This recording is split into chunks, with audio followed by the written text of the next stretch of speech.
Hello, everybody, and hello to David Thomas and David Reed, the Chair and Vice Chair of the IOSH Environmental and Waste Management Group.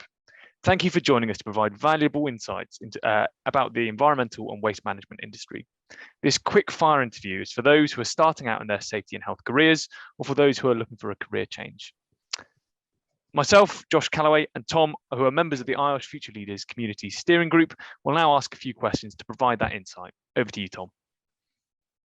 So if we can start with Dr. David, would you be able to provide us with a brief overview of the Environmental and Waste Management Group and the variety of industries and companies that kind of fall under your umbrella and that diverse area? Okay, it's probably best to say, Tom, there's two umbrellas. One is the broad global, being the environmental and sustainability side of IOSH, as it were. There are IOSH members that want within their membership to have advice on environmental and waste management issues, and they perceive us as the font of information and knowledge and very often come to us. But we're also the place where health and safety professionals in the environmental services, utilities, manufacturing and green energy sectors, other than maybe wind turbines and offshore energy, come to. So we're two distinct hats there. One is the environmental management for, in a way, like the fire risk management group, cover all fire from all sectors. And we also talk to each other. We also we work very closely with the public services network because local authorities have waste management, environmental management issues. We work well with construction, especially around things like construction waste. So those are really the areas that we tend to cover. And being such a broad church, it's very difficult for us to actually represent so-called members, the 12,000 plus members, I think it is, that have ticked the box to say they want to be part of the EWMG community. So from that alone and the diverse sectors we cover, we are very much we are that broad church. So it's very difficult to narrow things down and work on proper projects that suit everybody. David, do you want to add anything to that? I think I would only echo your comments, David, around the diversity of membership, because yes, we are covering a huge variety of companies and job roles of people within the various industries. That's really interesting. Thank you. Thank you both. Moving on, David Reed, I'll just come to you this one, if that's all right. So what are perhaps the types of roles and career paths that would be open to individuals looking to progress within this this group of environmental and waste management? And what competencies will the viewers of this video, the sort of future leaders, need to look to develop to achieve these competencies? Well, I think first and foremost, I would make the comment that the Environmental and Waste Management Group, this is, it's IOSH. We are primarily involved in safety, health and well-being. I would make the comment I picked up just in the introduction there around people who may be looking for career change. For myself, I'm a geologist. I moved from sort of strict geology into sort of contaminated land things, working on industrial sites, into very much an environmental field, and then finally into health and safety. So I suppose my overall comment in that is that I don't think there's an individual career path, but I think in terms of competencies that we would be looking for, it would always be a heavy competency in safety and health, and then the commensurate other things will obviously be around environmental, be that the sort of environmental consultancy that I came from, or the waste sector, etc. As David gave in the answer to the first one, we cover a flipping broad church. David? Yeah, I concur with that. And I think looking at roles and career paths for people, I think we have to in your career, something I was told many years ago when I started out. I'm the wrong side of 60 now, which means I'm over 60. People were older than me, went into one career, one company, one career, and progressed there. Those days are very much gone in many sectors. So we have to consider multiple careers and career paths. Many people, the big question many people ask as health and safety professionals, how do I get out? I've got into health and safety. what's the next step? I've done this 4, 5, 6 years. I'm the top of the role in my organization. What more can I do? And then we're looking at, well, do I want to have say an environmental management qualification? So you have to consider the ways of getting experience, education, other qualifications to make you employable for other organizations and other roles. So I don't think it's simply about progressing within the environmental and waste management. You said the question was environmental and waste management group. I think it's industries perceived as covered by. I think you have to be considering far further. And also, if you want to go into an environmental management role, there are people with environmental management qualifications, science-based qualifications you're up against. And you might have a compliance hat, but they've got the science and they understand the technology hat. So I think my advice is you've got to really keep yourselves open, get your CPD up, look outside of the box, look at what other professional groups do. Try and engage with us. Things like the EWMG, you can come in, we'd love to have both of you are welcome to stand for membership of the committee, guys, and we would usually want you to, but it's your chance to engage, get known by other people and network, and again, use things like LinkedIn, etc. So I think the competencies are, I'd say the key one is a willingness to learn. Fantastic, yeah, and I think a lot of an appetite of a lot of the future leaders to really engage with that. So I think that aligns perfectly with what this group is looking to do as well. Thank you. So, Dr. David, thinking about the group itself, what have been the main areas of focus over the last year? If I said to you the main area of focus was putting on webinars for the members and not a lot else, I don't think people would be surprised. EWMG, I think, have put on more webinars, or one of the top 3 groups to put webinars, over 20 we've put on since COVID-19. And we did a survey. Unfortunately, the number of IOSH members that responded was less than 5%. We did a complete survey. What are your interests? We are this diverse family. What do we need to put on? Where do you want to gain from us? And a big chunk did want that sort of, we're the environmental and waste management experts within IOSH. And fair to say, despite me thinking we are a two-hatted thing, and my background is a health and safety one rather than the environmental management one, we have focused on environmental legislation. We focused on waste management, in thinking with other groups, as well as doing things focusing on basically safety ownership in about who are duty holders right through to quarry sites. So it has been the webinars, and it has been hopefully, and some of the follow-ups from there. So I'm afraid it's not a lot more than that. Going forward, which I think is something that the other half of the question that isn't asked there, what are the future plans? We actually discussed this at our last committee meeting. And being so diverse, we don't have, for example, 4 or 5 people working in the NHS as maybe in, say, the healthcare group. So we haven't got 4 or 5 people in the same area to do a single piece of task and finish work. We have people that work in a sector, maybe the only person in a sector who've come and joined the committee. And that means that for us to actually do anything is very, very difficult, which is why as a group, we're happy to support initiatives other people have and want to bring to the group, and would like our help and support to do it. But that's something that I'm opening this door now to people to come in with those ideas. But people in the room on the committee, which is a small committee, are not the people that will go ahead and do the piece of work. You have to bring your own people, and then we can help focus, bring in, and maybe the publicity and networking that you need to help make it work. David, any thoughts? No, I agree. I mean, we've done tremendous things in terms of getting lots of webinars out there. I mean, clearly, the pandemic forced our hand in that regard. But as said from the start of this, the group covers a very, very wide range of things. When I joined the group a few years ago, our focus was very much on the waste sector, and a load of great work done around that. I think as the time we've been in the committee, we've recognised that E word quite a lot. E covers an awful lot. So the use of webinars has been a good tool to try and cover off as many of those. And I would imagine that will continue, but I can only echo what David said.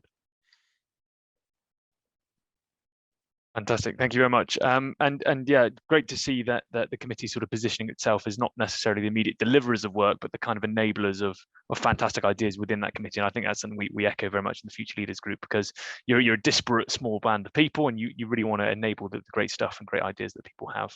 And David, I wanted to pick up on your focus on the E word there, especially because given lots of industries and lots of sectors, very intimate connection with sustainability and climate change, obviously at the forefront of a lot of people's minds for the right reasons. What contribution does and can this group play in sort of positioning the OSH profession to be parts of those conversations? So what can this group, or how is this group kind of engaging with that quite difficult conversation to be a part of? And it is a very interesting one. We've had lots of discussion internally within the group and externally. And, you know, a lot of members have E added to their SH roles within organisations, and the extent to which they're qualified to do it, you know, can be difficult. I think from my perspective, one thing I would say about the occupational safety and health profession, we put ourselves in a place rightly as being trusted advisors. And, you know, we're looking here at then moving on from advisors into greater leadership roles within organizations. I think we have to recognize that leadership role sometimes. I think sometimes individuals forget that.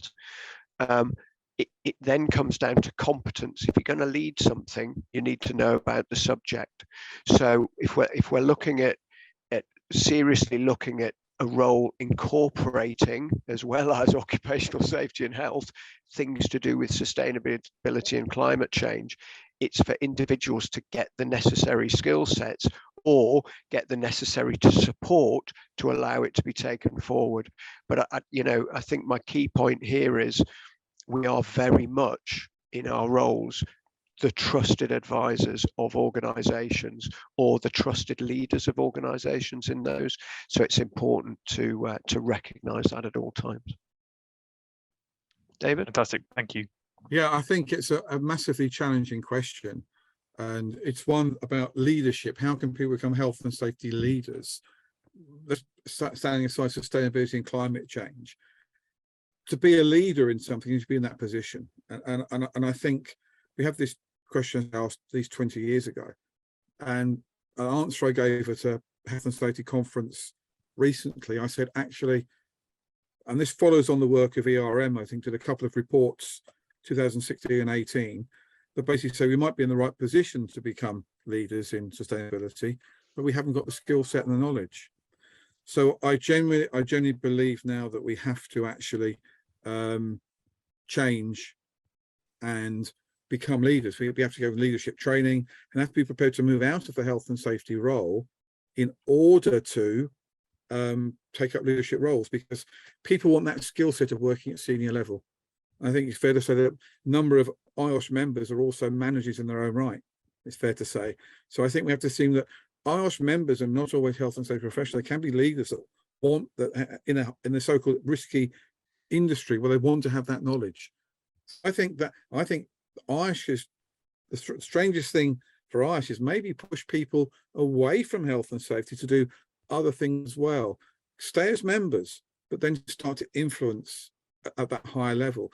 And when it comes to like IOSH Council and whether it's a governance role, you know, these skills can be practiced within IOSH on council. I'm plugging at council now, which is a valuable tool for IOSH to have. Okay. Great suggestions, Ed. Thank you. So yeah, it was really good to hear about what you think the future holds with sustainability. Maybe Dr. David, we can ask more specifically, what do you think a future leader, so someone who's either young or new to their OSH career or to IOSH, how can they get involved in sustainability and how can they help realize this climate change and the sustainability ambitions that many organizations have? Well, you have to be in the role to be able to practice it. And I think that's a key thing. You know, there very often there'll be somebody else in that having that job in your organization. Let's be totally blunt about it. There are people with environmental management qualifications, people who've got business qualifications specializing in sustainability, engineers who specialize in sustainability. This is not our silo we're in, where we and you are competing in something else. As back to my previous question, I think the future leaders need to be expanding about, get that leadership skill set. Be prepared. Remember, it's a global organization. There are cultures in the world where people continue to learn. There are some cultures where people get their qualifications, sit back, do a bit of CPD for 5, 6, 7 years, and suddenly realize, blimey, my skill set's out of date. So I think it's keeping up to date skill set, always developing themselves, always moving on, and recognize that businesses have a business need that may not fit around your initial skill set. David? No, I've got nothing to add on that. That was a good answer.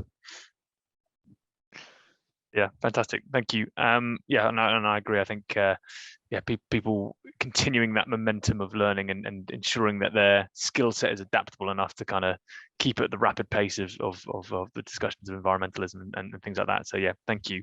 All right, I think we've got time for one last question. And we've spoken about some of the structures that this particular group provides. But yeah, I just wanted to delve a little bit further into those. So what are some of the sort of benefits, structures, or structures of development or incentives for a young OSH professional to want to join this group, working within their particular industry? So how can we sort of further incentivize people to join this group and use the structures of development that you've mentioned there? So Dave, if we come to you on that one. I put it in two ways. I think people can either be relatively passive, as David alluded to in his previous answer, and they can attend the webinars, they can use the materials, you know, and they can engage in that way and get a bit of CPD, and they might find something that piques their interest and they go and follow that, you know, in a different way. That's great. But not wishing to sound like a salesman, or they can say, I want to join that committee. I want to be a future leader. I want to influence the debate on whatever subject it is. And I think, you know, being involved, driving, taking those opportunities, you know, I reflect on my career and occasionally think I should have done a bit more of that, shouldn't I really? You know, we all come from different paths. There's lots of different things. But if you're really serious about this subject, the committee is a great opportunity to get out there and get involved, to meet different people, to meet different points of view, and to get your point of view out there. You know, it's open, it's honest, we can do it. So that would be my advice. If you really want to do it, give me or David a call and let's see about, you know, the committee is always, I'm guessing, open to a good member or two or more. I'll not speak for you, David. No, I'm going to say something here that's maybe that I'll be told off now for volunteering something for the committee that the committee are going to do. But I'm going to say something here now. Yeah, we got a committee of 12 people, 12,000 members, different industries. We don't represent the membership. Let's be, you know, we try and speak up for those people with a vested interest. We try and ask the right questions. We try and communicate as much information out to you as possible. My thoughts is that there's no reason why, if a number of you work in a sector or a specific sector or a specific geographic area with a specific area of interest, work with your branches to even have a subgroup. They have it in some of the other places, like Scotland have their own districts, and Ireland have their own branches focusing on certain things. Why not have a London Met environmental group, environmental waste management group, or a waste management group covering East Anglia? Why not do that?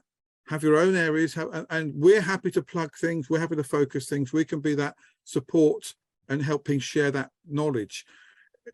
As volunteers, we're all volunteers. Yeah, that is the best way we can use our time, is give you that space.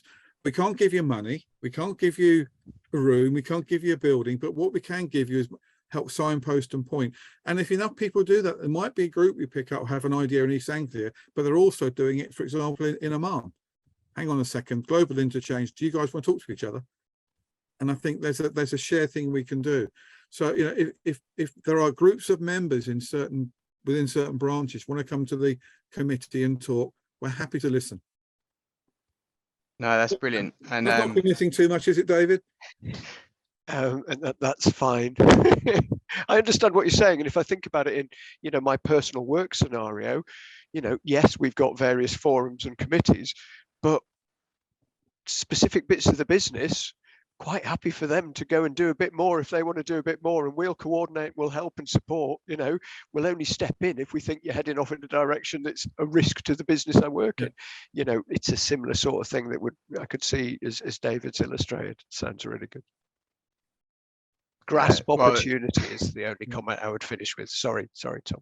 Yeah, I mean, the group only meet 4 times officially a year, so you know we cannot be, you know, we're as agile as we're allowed to be. We've had our first face-to-face meeting last week. I'd hope that the committee members can be encouraged to meet groups or branches in action. How that will fit with IOSH strategy going forward, I don't know. because I think I do think there's tremendous advantage to the face-to-face engagement we have. So as time goes forward, these may become easier, and the membership is spread out amongst the British Isles, as I think at the moment. So we'll have to see how that goes. But engagement is always good. No, very good, and it's exciting to hear about all your plans and what's coming up. And hopefully, with all that information, you've engaged a lot of our future leaders community and the rest of IOSH as well to hopefully get involved. So we thank you both for coming and sharing that information. Any final words from you both, Dr. David? Find us on LinkedIn, both the group, myself. Send us a message, ask us questions. And we look forward to hearing people. And we hope some of you will become committee members. In fact, we need to become committee members. I've got grey hair. It's fair to say my term as chair is coming up in the next, well, from now on, basically. And I think, David, your time is also, like me, coming to an end. So we're on the lookout for some leaders. So that's my final word. Look forward to meeting you. David? Yes, our time is up. So future leaders, there's no daft thing to ask. Yeah. Get in touch with us. If you really want to lead, if you really want to get involved in debate, get out there, ask those questions, get involved. Well, that's brilliant. Well, thank you both for your time. So we encourage any further questions to be sent to networks@iosh.com. And if there are any IOSH future leaders who want to get involved, then please do get in touch. Thank you both. Thanks, guys. Cheers all. Thank Thank you. you. Bye.